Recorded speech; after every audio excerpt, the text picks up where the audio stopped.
वट पौर्णिमा केव्हा आहे, जाणून घ्या तिथी, महत्त्व आणि शुभमुहूर्त। सावित्रीने आपला पती सत्यवानाचे प्राण यमाकडून परत आणले होते। तो दिवस होता ज्येष्ठ मासातील पौर्णिमेचा, त्यामुळे या दिवशी वटपौर्णिमेचा सण साजरा केला जातो।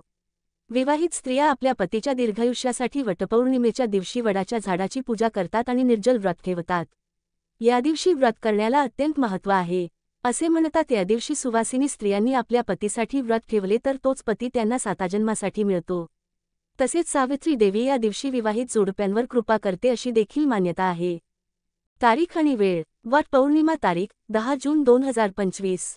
वट पौर्णिमा तिथी सुरू सकाळी 11:35 वाजता। पौर्णिमा तिथी संपते जून 11 दुपारी रात्रीचा 1:13 वाजता। वट सावित्री व्रताच्या पूजेसाठी शुभ मुहूर्त सकाळी 11:55 ते दुपारचे 12:51 पर्यंत। या दिवशी ब्रह्ममुहूर्तापासून पूजाविधी सुरू करणे शुभ मानले जाते।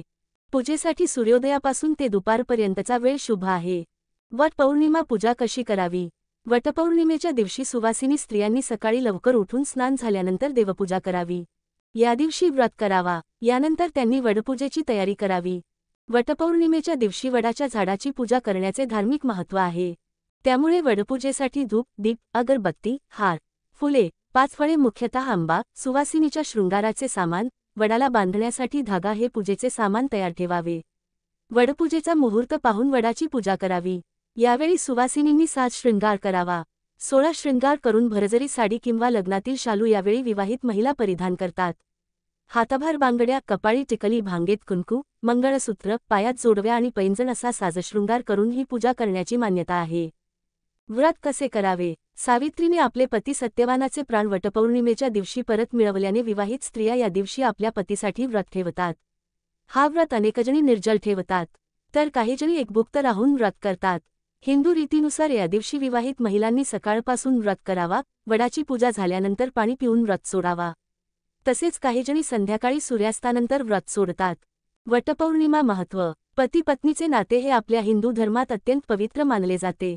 विवाहाच्या वेळी अग्नीचे 7 फेरे घेऊन 7 जन्मासाठी पतीपत्नी पवित्र बंधनात बांधले जातात। पौराणिक कथेनुसार ज्येष्ठ महिन्याच्या पौर्णिमेच्या दिवशी सावित्रीचे पती सत्यवान यांचे प्राण गेले।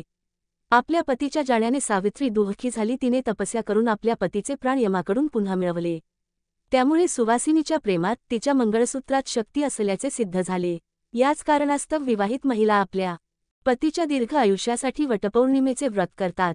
यामुळे सावित्री देवीची कृपा विवाहित जोडप्यांवर राहते अशी देखील मान्यता आहे।